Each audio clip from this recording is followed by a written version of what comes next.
ورحمۃ اللہ وبرکاتہ حمدن کثیرا طیبا مبارکا فیہ اللہم صلی وسلم علی نبینا محمد۔ جی الحمدللہ، آج ہمارا سورۃ البقرہ کا رکوع نمبر 22 یعنی رکوع نمبر 22 ہے۔ اعوذ باللہ من الشیطان الرجیم، بسم اللہ الرحمن الرحیم۔ لیسا نہیں ہے، البر نیکی، ان یہ کہ تولو تم سب پھیر لو، وجوہکم اپنے چہروں کو، قبل المشرق مشرق کی طرف، والمغرب اور مغرب کی طرف، ولیکن اور لیکن، البر نیکی تو یہ ہے، من جو کوئی آمنا ایمان لائے، باللہ اللہ کے ساتھ، والیوم الآخری اور آخرت کے دن کے ساتھ،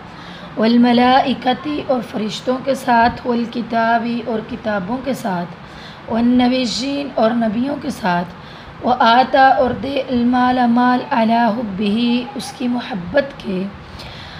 ذوی القربى قرابت داروں کو، والیتامى اور یتیموں کو، والمساکین اور مسکینوں کو، وابن السبیل اور مسافروں کو، والسائلین اور سوال کرنے والوں کو، وفی الرقاب اور گردنیں آزاد کروانے میں، واقام الصلاۃ اور وہ قائم کرے نماز، وآت الزکاۃ اور ادا کرے زکوٰۃ، والموفون اور وہ پورا کرنے والے ہیں، بعہدہم اپنے وعدوں کو،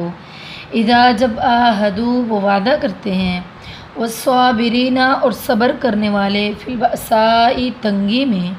والضراء اور تکلیف میں، وحین الباس اور جنگ کے وقت، اولئک یہی تو وہ لوگ ہیں، الذین جنہوں نے صدقوا سچ کہا، واولئک اور یہی تو وہ لوگ ہیں، ہم المتقون جو پرہیزگار ہیں، متقین ہیں۔ اس آیت پاک میں صحیح عقیدے اور راہ مستقیم کی تعلیم ہو رہی ہے۔ حضرت ابو ذر غفاری رضی اللہ تعالیٰ عنہ نے جب حضور صلی اللہ علیہ وآلہ وسلم سے ایمان کے بارے میں سوال کیا کہ ایمان کیا چیز ہے، تو حضور صلی اللہ علیہ وآلہ وسلم نے اس آیت کو تلاوت فرمایا، پھر یہی سوال کیا، آپ نے فرمایا سنو، نیکی سے محبت اور برائی سے عداوت ایمان ہے۔ یعنی مومنوں کو پہلے تو حکم ہوا کہ وہ بیت المقدس کی طرف منہ کر کے نماز پڑھیں، پھر انہیں کعبہ کی طرف گھما دیا گیا جو اہل کتاب پر اور بعض ایمان والوں پر بھی شاق گزرا۔ بس اللہ تعالیٰ نے اس کی حکمت بیان فرمائی کہ اس کا اصل مقصد اطاعت اللہ تبارک و تعالیٰ کا اطاعت اور فرما برداری ہے۔ وہ جدھر بھی منہ کرنے کو کہے اسی طرف کر لو۔ اہل تقوی، اصل بھلائی اور کامل ایمان یہی ہے کہ مالک کے زیر فرمان جتنے بھی لوگ ہیں، جو بھی ہیں، وہ اللہ تبارک و تعالیٰ اور اپنے مالک کی جو ہے فرما برداری کرے۔ اگر کوئی مشرق کی طرف منہ کرے یا مغرب کی طرف منہ پھیر لے اور اللہ کا حکم نہ ہو تو اس توجہ سے ایماندار نہیں ہو جائے گا، بلکہ حقیقت میں ایمان والا شخص وہی ہے جس میں وہ اوصاف ہوں جو اس آیت میں مذکور ہیں۔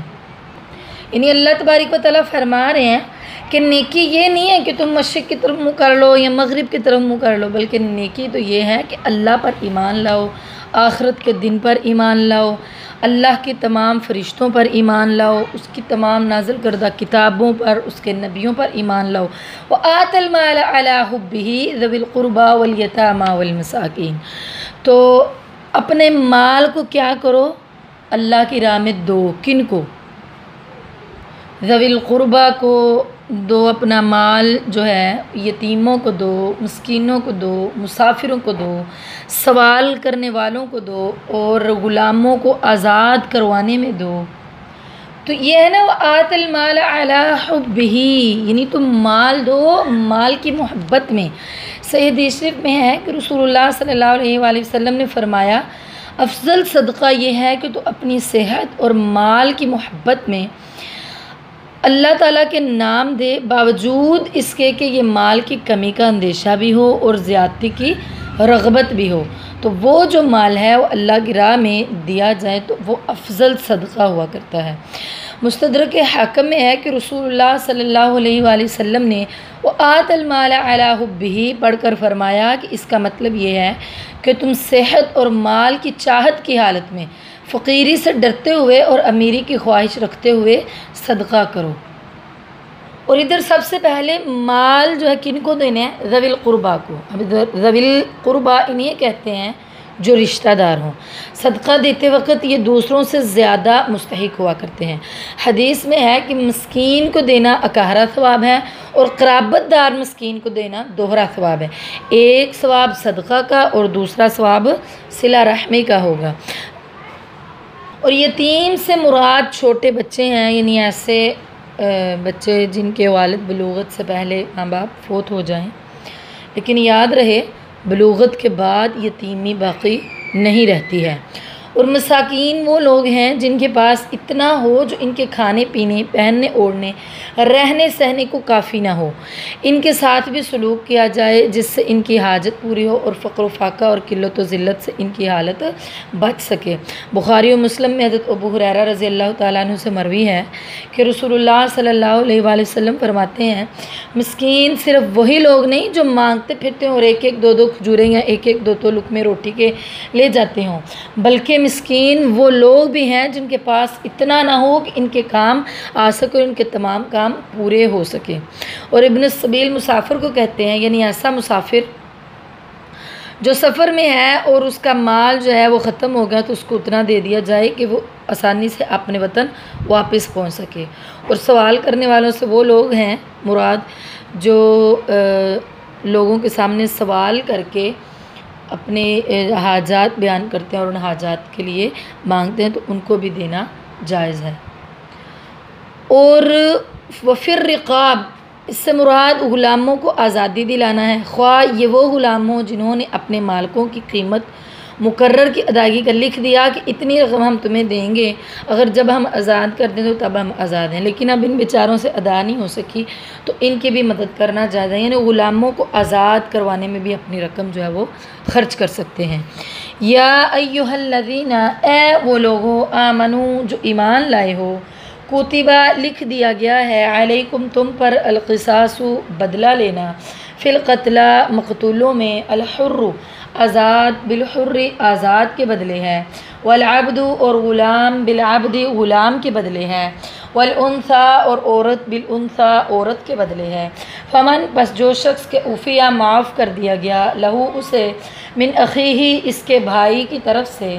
شیئن کچھ بھی، فاتباع تو پیروی کرنی ہے، بالمعروف اچھے طریقے کے ساتھ، واداء اور ادا کرنا ہے، الیہ اس کی طرف، باحسان اچھائی کے ساتھ، ذالک یہ تخفیف تخفیف ہے، من ربکم تمہارے رب کی طرف سے، ورحمت اور رحمت ہے، فمن اعتدی پس جو کچھ زیادتی کرے، بعد ذالک اس کے بعد، فلہ تو اس کے لیے عذاب عذاب ہے، علیم دردناک۔ اس آیت میں فرمایا گیا ہے کہ اے مسلمانوں، قصاص کے وقت عدل سے کام لیا کرو،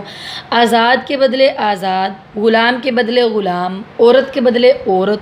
اس کے بارے میں حد سے نہ بڑھو، جیسے کہ اگلے لوگ حد سے بڑھ گئے اور اللہ کا حکم بدل دیا۔ اس آیت کا شان نزول یہ ہے کہ جاہلیت کے زمانہ میں بنو قریظہ اور بنو نذیر کی جنگ ہوئی تھی جس میں بنو نذیر غالب آ گئے۔ اب دستور یہ ہو گیا کہ جب بھی بنو نذیر کسی بنو قریظہ میں سے کسی کو قتل کرے تو اس کے بدلے میں اس کو قتل نہیں کیا جاتا بلکہ 100 وسق کھجوریں دیت میں لی جاتی، اور جب کوئی بنو قریظہ والا شخص بنو نذیر والے کو مار ڈالتا تو قصاص میں اس کو قتل کر دیا جاتا، اور اگر اس سے دیت لی جاتی تو پھر دگنی دیت لی جاتی، یعنی 200 وسق کھجوریں لی جاتی تھی۔ تو پس اللہ تبارک و تعالیٰ نے جاہلیت کی اس رسم کو مٹا دیا اور عدل اور مساوات کا حکم دیا۔ ابو حاتم کی روایت میں شان نزول یوں بیان ہوا ہے کہ عرب کے دو قبیلوں میں جدال و قتال ہوا تھا، اسلام کے بعد اس کا بدلہ لینے کی ٹھانی اور کہا کہ ہمارے غلام کے بدلے ان کا آزاد قتل ہوگا اور عورت کے بدلے مرد قتل ہوگا۔ تو ان کے رد میں یہ آیت نازل ہوئی اور بعد میں پھر یہ حکم منسوخ بھی ہو گیا، اور سورۃ المائدہ کی آیت نمبر 45 میں جو ہے النفس بالنفس والعین بالعین، یعنی اب اس کا حکم ہو گیا ہے، یعنی جو قتل کرے گا اس کے بدلے میں اسی کو قتل کیا جائے گا۔ کتبہ لکھ دیا گیا ہے، علیکم تم پر، اذا جب حضر آنے لگے، احدکم تم میں سے کسی ایک کو، الموت موت، ان اگر تارکا وہ چھوڑے جا رہا ہو، خیرن مال، الوصیت تو وصیت کرنا ہے اس کو، للوالدین والدین کے لیے، والاقربین اور قریبی رشتہ داروں کے لیے، بالمعروف دستور کے مطابق، حقاً حق ہے، علی المتقین پرہیزگاروں پر۔ فمن پس جو کوئی بدلہ بدل دے اس کو، بعد اس کے بعد کہ ما سمعہ وہ سن چکا ہے اسے، فإنما پس بے شک اسمہ اس کا گناہ، علی الذین انہی لوگوں پر ہے، یبدلونہ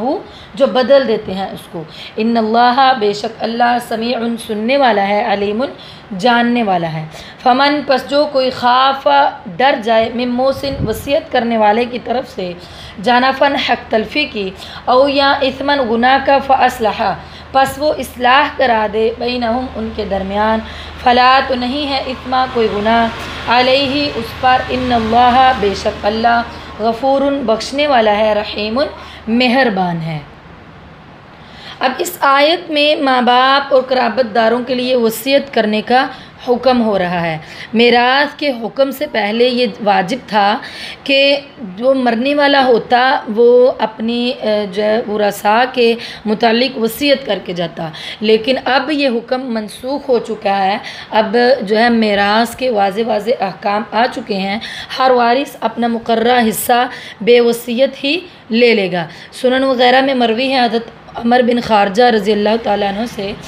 یہ حدیث کہ وہ کہتے ہیں کہ میں نے رسول اللہ صلی اللہ علیہ وآلہ وسلم کو خطبہ میں یہ فرماتے ہوئے سنا کہ اللہ تعالیٰ نے ہر حقدار کو اس کا حق پہنچا دیا ہے، اب کسی وارث کے لیے بھی کوئی بھی وصیت نہیں ہے۔ یعنی پہلے تو ایسے ہوتا تھا، مرنے والا وصیت کر جاتا تھا، لیکن اب جو ہے مرنے والا اپنے مال کے متعلق اگر تھوڑی بہت وصیت کرنا چاہے تو کر سکتا ہے نیکی کی، ورنہ جو ہے جو بھی جتنے وارث ہیں اس کے، یعنی جو اس کی وراثت کے حقدار ہوں گے ان کے متعلق وہ وصیت نہیں کر سکتا ہے۔ تو آج کا ہمارا سبق مکمل ہوا۔ دعا پڑھتے ہیں، سبحان ربک رب العزت عما یصفون وسلام علی المرسلین والحمد للہ رب العالمین، سبحانک اللہم وبحمدک، نشہد ان لا الہ الا انت، نستغفرک ونتوب الیک۔ السلام علیکم ورحمۃ اللہ وبرکاتہ۔